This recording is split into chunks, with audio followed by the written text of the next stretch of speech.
여러분 안녕하십니까? 오늘은 어, 검찰 개혁 왜 어려운가 여기에 대해서 좀 같이 공부를 좀 해볼까 해서 이렇게 글을 분석합니다. 자, 이제 앞으로는 칼럼이나 사설 등에서 잘 쓰인 어떤 그런 글을 한번 발췌해 가지고 사회 현상도 같이 공부해 보면서 분석해 보는 어떤 그런 시간을 가져보겠습니다. 검찰 개혁은 왜 어려운가? 정인진 변호사 칼럼입니다. 자, 이 글이 제가 보니까 글이 굉장히 좀 설득력 있게 글을 잘 썼습니다. 자, 그래서 이 글을 한번 문제 제기하고 이 원인에 대해서 이렇게 한번 알아보겠습니다. 문제 제기를 이렇게 했습니다. 이분께서는 사법개혁과 검찰개혁은 과거 정부에서도 추진했던 과제이다. 자, 그중 피부로 느껴질 만한 것은 로스쿨 제도의 도입 정도가 아니었나 싶다. 그 외에도 매번 거의 같은 내용으로 개혁을 운의했으며 크게 달라진 것은 없었다. 그 개혁은 선출되지 않는 권력에 대한 민주적 통제나 정치적 중립성의 확립을 목표로 하는 것이다. 그런데 이것이 왜 그렇게도 어려울까? 자, 이렇게 이제 문제 제기를 하는 겁니다. 요즘 사법개혁이라든가 검찰개혁 이렇게 해야 된다는데 우리들이 느끼고 있는 것은 겨우 지금 로스쿨 제도 요 정도를 지금 우리는 알고 있다. 이렇게 이제 이야기를 지금 하는 겁니다.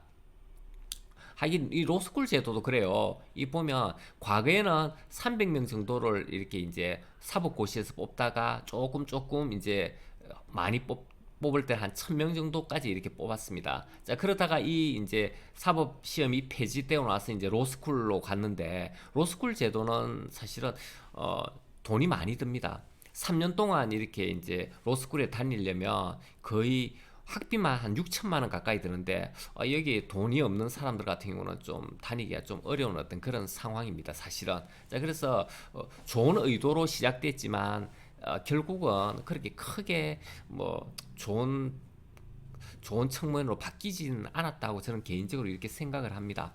자, 그러면서 이제 여기서 왜 이렇게 또 어렵단 말인가 이렇게 이야기를 지금 합니다.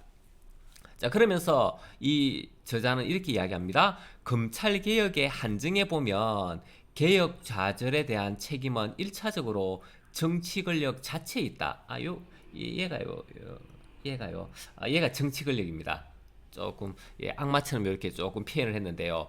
정치가들이 조금 요즘 별로 안 좋잖아요, 애들이. 자, 자, 그래서 검찰 개혁을 한정해 본다 그러는데 여기서 1차적으로는 정치 권력 얘들이 정치인들이 문제가 있다라고 지금 이야기하는 겁니다. 왜 그렇게 했느냐면 검찰에 대한 편향적 인사나 검찰권의 행사를 정권의 이해관계에 부합하는 쪽으로 이용해서 개혁을 어렵게 했다. 그래서 그것이 부메랑으로 자기들한테 돌아왔다. 이렇게 이야기하는 겁니다. 그러니까 한마디로 이야기한다면 자기 말 잘 듣는 사람을 임명해서 이렇게 검찰을 이렇게 유지했는데 그러다 보니까 정권이 바뀌면 또 그렇게 다른 정권에서 또 그렇게 이용해 먹고 이러다 보니까 계속 이렇게 검찰은 법이라든가 검찰이 개혁되지 않고 계속 진행됐다라고 지금 이야기하는 겁니다. 다음에 두 번째 원인은 어디에 있느냐면 그 다음으로 법조라는 직역의 체질이 개혁에 친하지 않다는 사정이 있다. 판사, 검사, 변호사의 세 직역을 통틀어 법조 3윤이라고 이른다. 그 구성원들은 학생 시절 우등생과 모범생의 체험을 거쳐 인내력과 집중력을 요하는 사법시험을 통과한다. 그중 판사나 검사가 된 이들은 다시 도제식 훈련을 받고 조직의 논리와 코드를 몸으로 익히게 된다. 그리고 동기생들 간의 경쟁에 부딪히게 되고 인정 욕구에 시달리면서 조직에 헌신하는 사람으로 형성되어 간다. 조직은 이들을 보호한다. 늘 비난받는 제19 감사기가 그 보호의 예다. 변호사가 된 이른바 전관까지 아울러 학력과 경력으로 끈끈한 인적관계를 형성하고 있는 이 규모는 작아도 강한 세력은 외부 세계가 건드리기 어려운 결속력과 응집력을 가지고 있다. 자, 그러면 여기서요, 이 법조계라는 어떤 그런 애들이요, 개혁에 별로 친하지 않다라고 이야기하는 겁니다. 그러면 이것을요, 굉장히 보수적이다 이렇게 이야기합니다. 우리나라에서는 보수적인 어떤 그런 집단이 있는데요. 그게 법조계가 그렇고요. 그리고 종교계, 그리고 군사적인 어떤 그런 군인들도 보면 굉장히 보수적이거든요. 자, 그래서 종교, 군인, 법조계가 굉장히 보수적인데, 자, 이들이 왜 이렇게 보수적일 수밖에 없느냐면, 시키는 대로 꼬박꼬박 했잖아요. 그죠? 학창 시절을 우등생과 모범생이 되고, 그리고 사법고시하고 공부를 패스해야 되기 때문에 판검사가 되기 위해서는 열심히 시키는 대로 꼬박꼬박 합니다. 그러다 보니까 보수적일 될 수밖에 없는 겁니다. 비판적인 어떤 그런 능력을 이렇게 개발하는 데는 어려운 어떤 그런 사고가 되는 겁니다. 뭐 예외적으로 인권 변호사라든가 이런 사람이 있겠지만 그런 사람들은 특별히 예외적인 거예요. 대부분의 어떤 그런 법조계에 있는 사람들은 굉장히 보수적입니다. 시키는 대로 꼬박꼬박하고 법의 어떤 테두리 안에서만 모든 것을 지금 하려고 하는 어떤 그런 상황이 많이 발생하죠. 자, 그걸 이제 두 번째 원인으로 이렇게 이야기를 한 겁니다. 제가 요 그림을 좀 잘 그렸습니까? 요 그림은 이제 열심히 이렇게 공부해가지고 이제 사법고시에 이렇게 통과했다. 이렇게 이제 그림을 이렇게 되는 겁니다. 그죠? 얘는 요는 정치가고요. 정치가니까 좀 악마처럼 조금 생겨갖고요. 조금 그렇게 된 거고요. 자, 다음에 이제 요 밑으로 이제 또 이제 내용을 또 전개해 봅니다. 아이고 이게 왜 그렇지? 자, 그래서 이제 원인을 이제 두 가지로 했습니다. 그죠? 정치 권력이 이제 문제가 있다는 거고, 두 번째는 그 법조계 자체가 좀 굉장히 보수적인 어떤 그런 시스템으로 돌아가고, 걔들 모두가 다 보수적이라는 이야기입니다. 자, 그래서 도제식 훈련이라든가 이런 것들이 조직이 자기들을 이제 감싸주는 어떤 이런 것들이 조직 문화가 그렇게 만들어 갔다는 이야기입니다. 한마디로.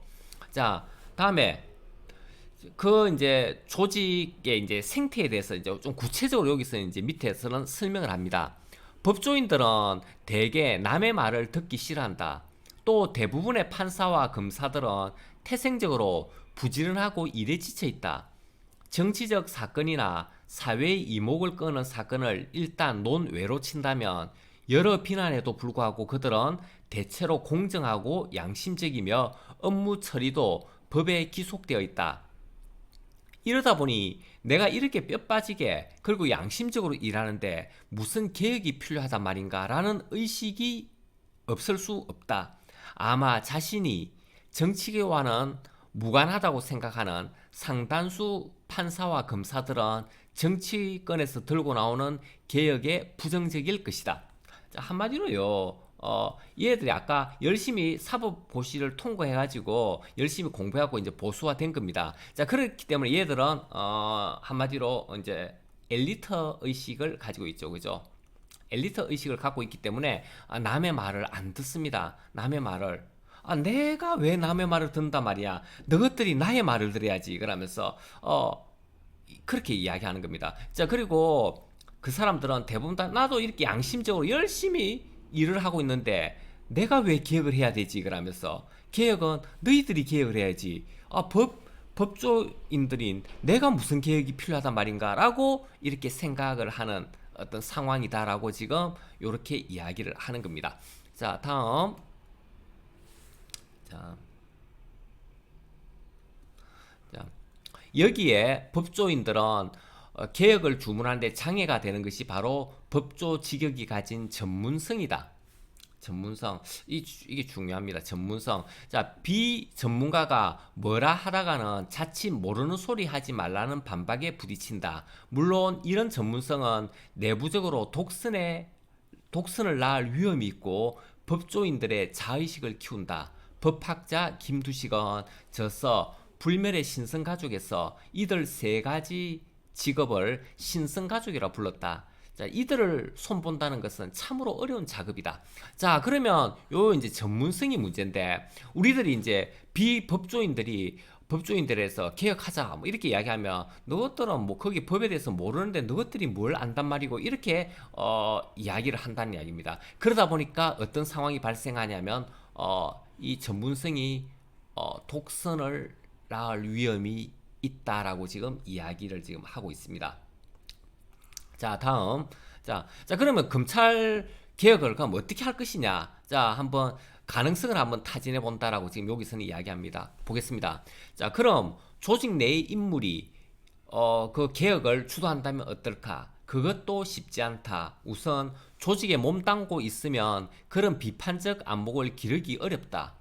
조직에서 출세할 가능성이 높을수록 비판적 마인드는 줄어든다. 법원이나 검찰을 떠난 사람에게도 친정을 욕하는 짓은 일종의 금기사항이다. 자칫하면 배신 행위를 한다는 소리를 들을 위험이 있다.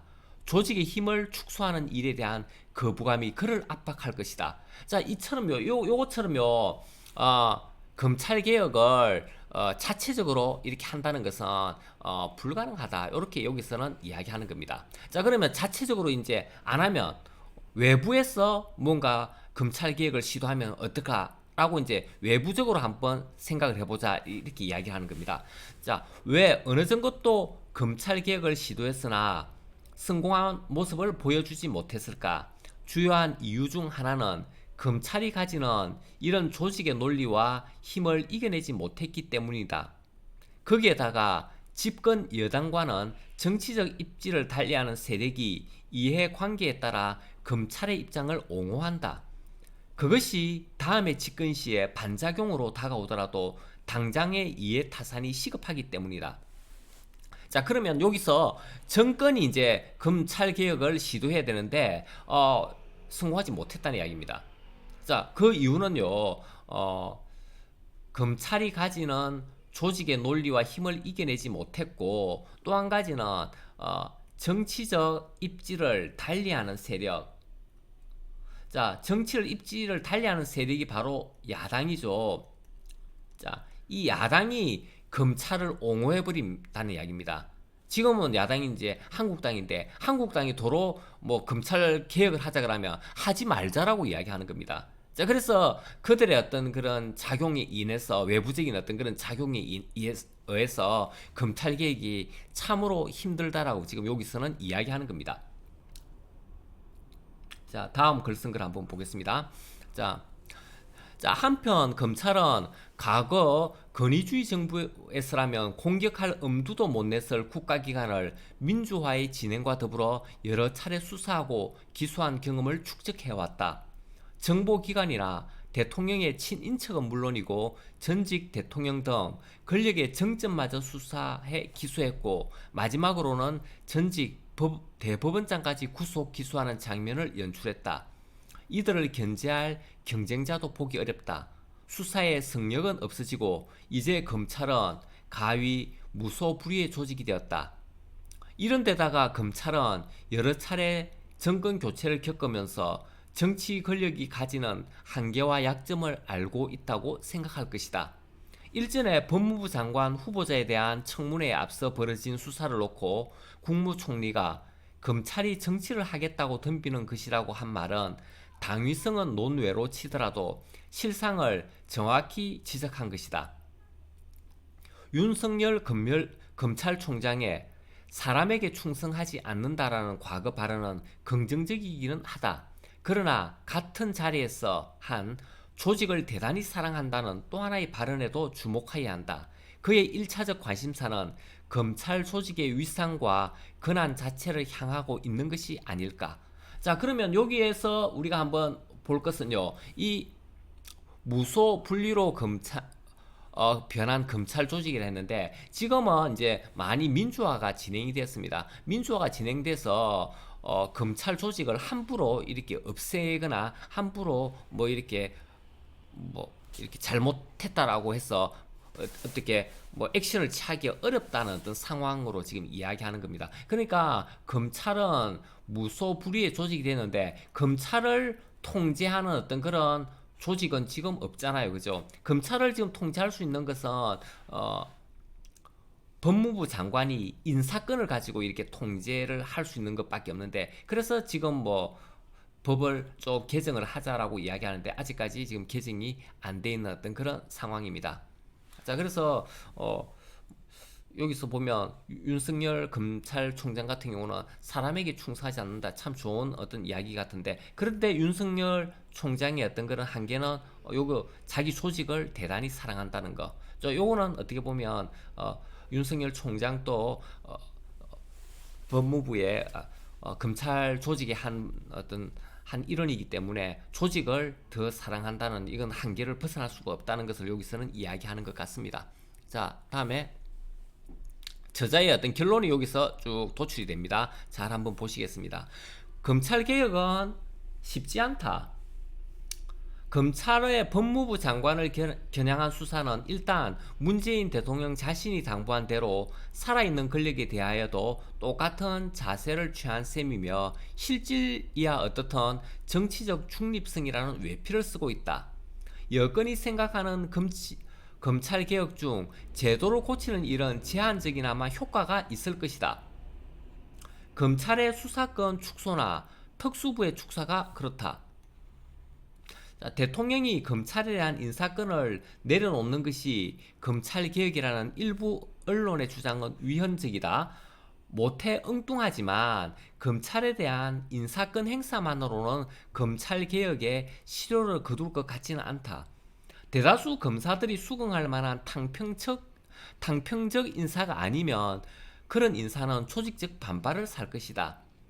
검찰은 단단한 바위와 같다. 검찰개혁에는 그 필요성에 대한 국민의 깊은 이해와 폭넓은 지지를 얻는 것과 신중하고도 단호한 자세가 필요하다. 이것이 정치력이다. 자, 그러면 여기서 보시면 검찰 개혁은 참 쉽지 않은데 하기 위해서는 요 방법, 국민에 대한 이해와 국민의 어떤 폭넓은 지지가 필요하고요. 두 번째는 정치인들의 어떤 그런 신중하고 단호한 자세가 두 개가 플러스가 됐을 때 검찰 개혁은 이루어지는데, 이 검찰 개혁이라는 것은 쉽게 그렇게 해결될 문제가 아니다라고 여기서 저자는 결론적으로 이야기를 하고 있습니다. 그래서 이 내용은 굉장히 읽어보면 굉장히 설득력 있고, 사실은 검찰 개혁이 왜 어려운가를 핵심적인 어떤 근원을 가지고 탁탁 이렇게 치고 나가고 있기 때문에 굉장히 좀 설득력이 있습니다. 특히 외부적인 어떤 그런 원인보다는요, 어떤 내부적인 이 검찰 조직이라든가 법무에 어떤 관련된 어떤 그런 조직원들이 굉장히 보수적인 어떤 집단이라는 거, 그래서 자체의 어떤 그런 개혁을 싫어한다는 거, 여기서는 굉장히 우리가 모르는 어떤 그런 내용이지 않았을까 이렇게 생각이 됩니다. 지금까지 시청해 주셔서 감사합니다.